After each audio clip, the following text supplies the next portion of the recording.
परिचय। शर्मिला, कुछ शब्दों में एक प्राणी को परिभाषित करो।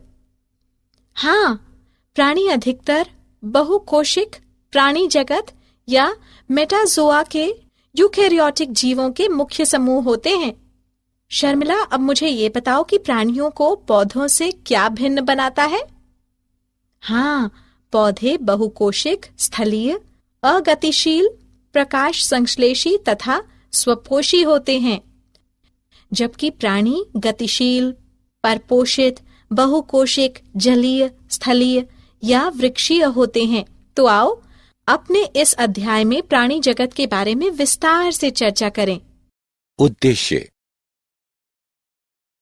इस पाठ के अंत में आप निम्न करने में सक्षम हो जाएंगे: प्राणी क्या हैं, ये परिभाषित करना, विभिन्न प्रकार के प्राणियों के विषय में जानना, प्राणी जगत के विविध अभिलक्षणों को समझना, संगठन के विविध स्तरों के विषय में जानना, शरीर सम्मिति को समझना, द्विकोरिक तथा त्रिकोरिक संगठन को समझना, प्रागुहा के विषय में जानना, खंडी भवन को समझना, पृष्ठ रज्जु को समझना, प्राणी जगत के विभिन्न वर्गों के विषय में जानना, अकशेरुकियों के विभिन्न अभिलक्षणों को समझना, पोरीफेरा के विभिन्न अभिलक्षणों को पहचानना, सिलेंट्रेटा के विभिन्न अभिलक्षणों को पहचानना, टीनोफोर के विभिन्न अभिलक्षणों को पहचानना। प्राणी जगत। प्राणी जगत में मात्र बहुकोशिक यूकारियोटिक ही सम्मिलित होते हैं। व्हेल तथा विशालकाय स्क्विड स्थूलकाय तथा बहुकोशिक प्राणी हैं। इस जगत द्वारा प्रतिनिधित्व किए जाने वाले महत्वपूर्ण समूह हैं: प्रोटोजोआ, स्पंज, सिलेंट्रेट, कृमि, एनेलिड, ऑर्थ्रोपोड, मोलस्क, मत्स्य, उभयचर, सरीसृप, पक्षी तथा स्तनधारी। प्राणियों की शरीर योजना निर्धारित हो जाती है क्योंकि वे विकसित होते हैं। हालांकि कुछ अपने जीवन में कायांतरण की प्रक्रिया से होकर गुजरते हैं। अधिकतर प्राणी चर होते हैं, अर्थात वे स्वतः तथा स्वतंत्र रूप से गति कर सकते हैं। सभी प्राणी परपोषित होते हैं, अर्थात उन्हें भरण पोषण के लिए अन्य जीवों का अंत ग्रहण करना होता है। प्राणी जगत को निम्न आधार पर वर्गीकृत किया गया है: कोशिकाओं की व्यवस्था, शरीर सम्मिति, प्रागुहा की प्रवृत्ति, पाचन तंत्र का प्रतिरूप, परिसंचरण तंत्र का प्रतिरूप, जनन तंत्र का प्रतिरूप, संगठन का स्तर। एनिमेलिया यानी बहुकोशिकी के सभी सदस्य बहुकोशिक होते हैं। ये सभी कोशिकाओं के संगठन के समान प्रतिरूप का प्रदर्शन नहीं करते हैं। उदाहरण: स्पंज में कोशिकाएं ढीली कोशिका संघात के रूप में व्यवस्थित होती हैं, अर्थात वे संगठन के कोशिकीय स्तर को प्रदर्शित करते हैं। सिलेंट्रेटा में समान कार्य कर रही कोशिकाएं ऊतकों में व्यवस्थित होती हैं। इस प्रकार इसे संगठन का ऊतक स्तर कहते हैं। प्लेटीहेल्मिंथीज में ऊतक अंगों का निर्माण करने के लिए समूहबद्ध होते हैं। प्रत्येक एक विशिष्ट कार्य के लिए विशिष्ट होते हैं। इसे संगठन का अंग स्तर कहा जाता है। एनेलिड, ऑर्थ्रोपोडा, मोलस्क, एकाइनोडर्म तथा रज्जुकी जैसे प्राणियों में अंग कार्यतंत्र का निर्माण करने के लिए एकत्र होते हैं तथा प्रत्येक अंग एक विशेष कार्य करता है। इसे संगठन का अंग तंत्र का स्तर कहा जाता है। प्राणियों के विभिन्न समूहों के अंग तंत्र विविध प्रकार की जटिलताओं को प्रदर्शित करते हैं। एक पूर्ण प्राचन तंत्र में 2 द्वार होते हैं: मुख तथा गुदा। उदाहरण के लिए प्लेटीहेल्मिंथीज के पाचन तंत्र में शरीर के बाहर की ओर एकल मुख द्वार होता है जो गुदा के रूप में कार्य करता है तथा इस प्रकार इसे अपूर्ण कहते हैं। परिसंचरण तंत्र दो प्रकार के हो सकते हैं। खुले प्रकार में रक्त का बहाव हृदय से सीधे बाहर भेजा जाता है तथा कोशिका एवं ऊतक इसमें डूबे रहते हैं। बंद परिसंचरण में रक्त का संचार हृदय से भिन्न भिन्न व्यास की वाहिकाओं के द्वारा होता है। उदाहरण धमनी, शिरा तथा कोशिकाएं। सम्मिति। प्राणियों को उनकी सम्मिति के आधार पर भी श्रेणीबद्ध किया जा सकता है। असम्मिति, अरीय सम्मिति, द्विपार्श्व सम्मिति। स्पंज मुख्यतः असम्मिति होते हैं, अर्थात किसी भी केंद्रीय अक्ष से गुजरने वाली रेखा इन्हें दो बराबर भागों में विभाजित नहीं करती। जब किसी भी केंद्रीय अक्ष से गुजरने वाली रेखा प्राणी के शरीर को दो समरूप भागों में विभाजित करती है तो इसे अरीय सम्मिति कहते हैं। सिलेंट्रेटा, टीनोफोर तथा एकाइनोडर्म में इसी प्रकार की शरीर योजना होती है। एनेलिड, ऑर्थोपोडा जैसे प्राणियों में शरीर दो समरूप दाएं एवं बाएं भाग में बांटा जा सकता है। इनमें केवल एक ही अक्ष होता है, वो द्विपार्श्व सम्मिति का प्रदर्शन करता है। द्विकोरिक तथा त्रिकोरिक संगठन। जिन प्राणियों में कोशिकाएं दो भ्रूणीय स्तरों में व्यवस्थित होती हैं, एक बाह्य एक्टोडर्म अर्थात बाह्य त्वचा तथा एक आंतरिक एंडोडर्म अर्थात आंतरिक त्वचा, वे द्विकोरिक प्राणी कहलाते हैं। उदाहरण सिलेंट्रेटा। इनमें एक अविभाजित स्तर मेसोग्लिया बाह्य त्वचा तथा आंतरिक त्वचा के बीच में उपस्थित है। वे प्राणी जिनके विकसित भ्रूण में तृतीय भ्रूणीय स्तर मीजोडर्म होता है, त्रिकोरकी कहलाते हैं, जैसे प्लेटीहेल्मिंथेस से रज्जुकी तक। प्रागुहा यानी सीलोम।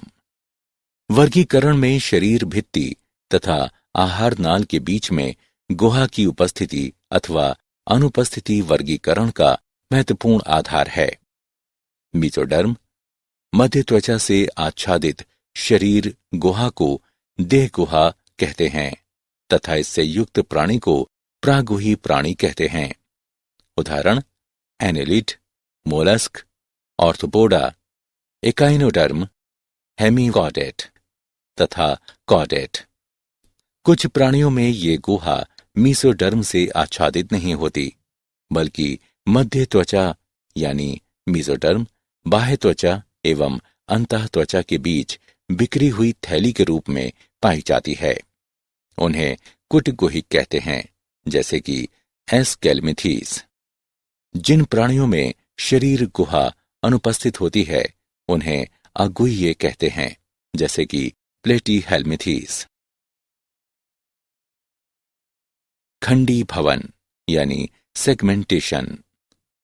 कुछ प्राणियों में शरीर बाह्य तथा आंतरिक दोनों ओर श्रेणीबद्ध खंडों में विभाजित होता है, जिनमें कुछ अंगों की क्रमिक पुनरावृत्ति होती है। उस प्रक्रिया को खंडी भवन कहते हैं।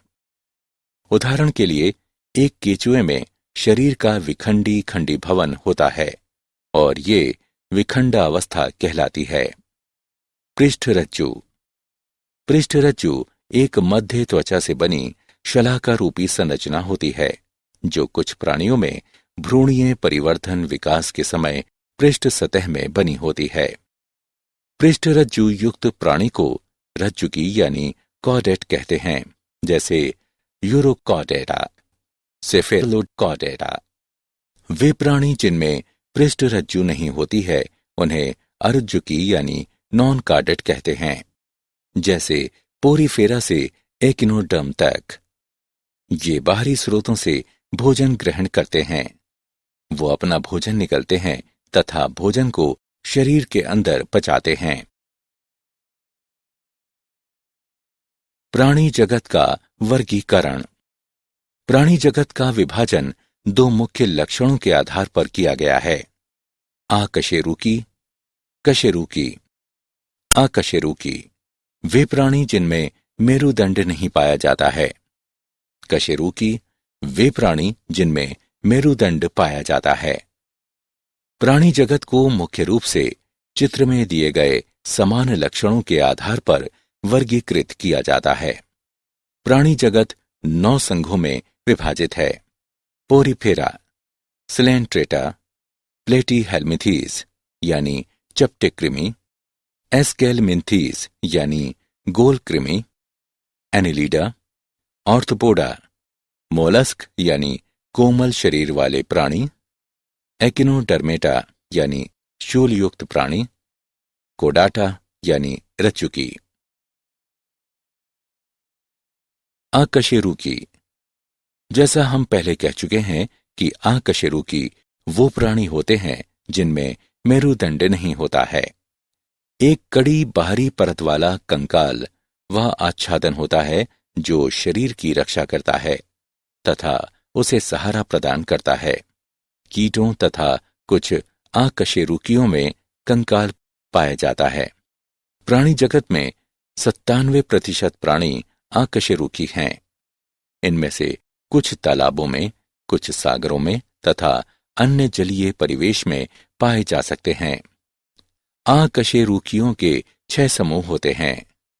पोरीफेरा यानी स्पंज, सिलेंट्रेटा यानी नाइटेरिया, टिनोफोर यानी समुद्री वॉलनट, प्लेटीहेल्मिंथीज यानी चपटे कृमि, एस्केलमेंथीज यानी गोल कृमि, एनिलीडा यानी खंडी भवन वाले कृमि। पोरीफेरा। पोरीफेरा का अर्थ है रंध्र होना। इस संघ के प्राणियों को सामान्यतः स्पंज कहते हैं।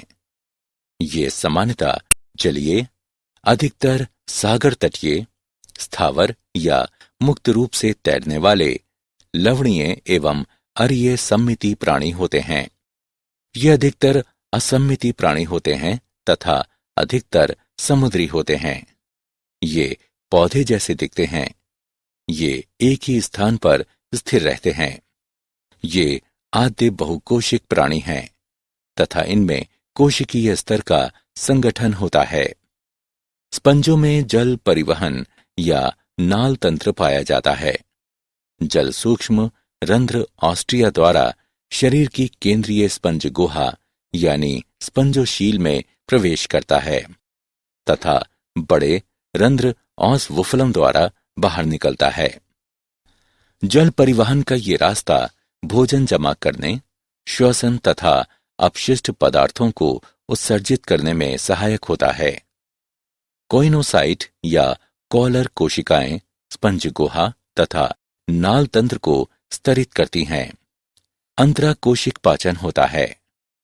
कंकाल शरीर को आधार प्रदान करता है जो कंटिकाओं तथा स्पंजिन तंतुओं का बना होता है। स्पंज प्राणी उभय लिंगाश्रयी होते हैं। अंडे तथा शुक्राणु दोनों एक द्वारा ही बनाए जाते हैं। स्पंज अलैंगिक विखंडन द्वारा तथा लैंगिक जनन युग्मकों द्वारा करते हैं। निषेचन आंतरिक होता है तथा परिवर्धन अप्रत्यक्ष होता है जिसमें वयस्क से भिन्न आकृति का लार्वा पाया जाता है। सिलेंट्रेटा। नाइडेरिया शब्द को नाइडोब्लास्ट या नाइडोसाइट से लिया गया है। इन नाइडोब्लास्ट में दंश कोशिकाएं या निमेटोब्लास्ट स्पर्शक तथा शरीर पर उपस्थित होते हैं। दंश कोरक यानी नाइडोब्लास्ट स्थिरक, रक्षा तथा शिकार पकड़ने में सहायक हैं। नाइडेरिया में ऊतक स्तर संगठन होता है और ये द्विकोशिकीय होते हैं। इनमें केंद्रीय जठर संवहनी गुहा पाई जाती है जिसका मुख द्वार अधोमुख यानी हाइप्रोस्टोम होता है। कुछ सदस्यों जैसे कि प्रवाल में कैल्शियम कार्बोनेट का बना हुआ एक कंकाल पाया जाता है। इनका शरीर मूल रूप से 2 आकारों पालिप तथा मेडुसा से बनता है। पालिप स्थावर तथा बेलनाकार होता है जैसे कि हाइड्रा, एडेमेसिया आदि। वहीं मेडुसा छतरी के आकार का तथा मुक्त प्रलावी होता है जैसे ओरेलिया या जेलीफिश। ये नाइडेरिया जिनमें दोनों पालिप तथा मेडुसा दोनों रूप में पाए जाते हैं, उनमें पीढ़ी एकांतरण होता है। जैसे ओबेलिया में पालिप अलैंगिक जनन द्वारा मेडुसा उत्पन्न करता है तथा मेडुसा लैंगिक जनन के द्वारा पालिप उत्पन्न करता है। उदाहरण फाइसेलिया यानी पुर्तगाली युद्ध मानव, एडमसिया यानी समुद्र एनिमोन, पेनाट्यूला यानी समुद्री पिच्छ, गोरगोनिया यानी समुद्री व्यंजन तथा मेंटरीना यानी ब्रेन कोरल। टीनोफोर सामान्यतः समुद्री अखरोट, सी वॉलनट या कंकाल जेली यानी कॉम जेली के नाम से प्रचलित टीनोफोर समुद्रवासी अरीय सम्मिति द्विकोरक जीव होते हैं तथा इनमें ऊतक श्रेणी का शरीर संगठन होता है। शरीर में 8 बाह्य प्रक्षमाभी कंकद पट्टिका होती है जो चलन में सहायता करती है। पाचन अंतःकोशिक तथा अंतराकोशिक दोनों प्रकार का होता है। जीव संदीप्रित अर्थात प्राणी के द्वारा प्रकाश उत्सर्जन करना टीनोप्राफोर की मुख्य विशेषता है। नर एवं मादा अलग नहीं होते हैं। जनन केवल लैंगिक होता है। निषेचन बाह्य होता है तथा अप्रत्यक्ष परिवर्तन होता है जिसमें लार्वा अवस्था नहीं होती। उदाहरण प्रालूरोब्रेकिया तथा टीनो प्रालानाथ। क्या आप जानते हैं H.W. विल्सन ने सन 1970 में स्पंज में जनन की तीव्र शक्ति की खोज की थी। रॉबर्ट ग्रांट ने पोरीफेरा शब्द का सृजन किया। ल्यूकार्ट ने सिलेंट्रेटा शब्द दिया। सिलेंट्रेटा को उनके नाइडोब्लास्ट की उपस्थिति की वजह से नाइटेरिया भी कहा जाता है। सारांश। आइए हमने जो कुछ सीखा है उसे संक्षेप में दोहराएं। आधारभूत विशेषताओं जैसे कि संगठन का स्तर, सम्मिति, कोशिका संगठन, प्रागुहा, खंडीभवन, पृष्ठरज्जु आदि हमें प्राणी जगत को वर्गीकृत करने में सक्षम करते हैं। कई अन्य विशेष अभिलक्षण हैं जो कि प्रत्येक संघ में बताए गए हैं। जल की सतह पर तैरने वाले प्राणियों या जीवों को प्रालवक कहते हैं। एनिलिडा तथा ऑर्थोपोडा के अतिरिक्त मध्यवयता कॉर्डेटा में भी पाई जाती है। संगठन के आधार पर प्राणियों को प्रोटाजोआ तथा मेटाजोआ में समूहबद्ध किया जाता है। जिन प्राणियों में सुस्पष्ट पाचन गुहिका होती है वे एंटरोजोआ में सम्मिलित होते हैं।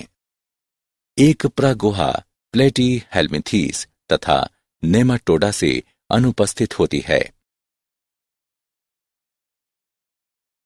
एक प्रागुहा एनिलिडा के विकास के चरण में सर्वप्रथम प्रदर्शित हुई थी। प्रागुहा मीसोटर्म द्वारा आच्छादित होती है। त्रिकोरिक प्राणियों के लिए शरीर गुहा को प्रागुहा कहा जाता है।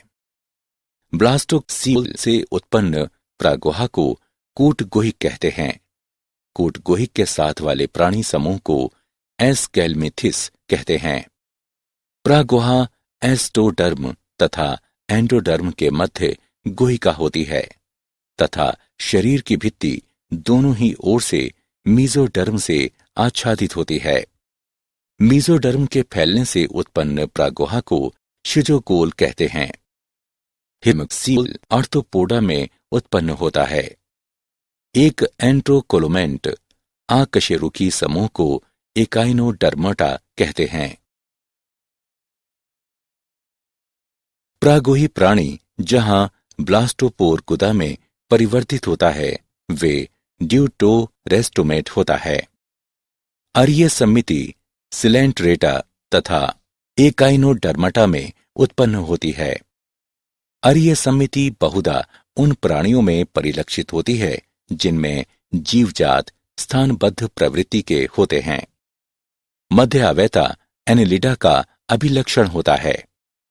पोरीफेरा में वे बहुकोशिक प्राणी सम्मिलित होते हैं जो संगठन के कोशिक स्तर को प्रदर्शित करते हैं तथा जिनमें आद्य बहुकोशिक अभिलक्षण होते हैं।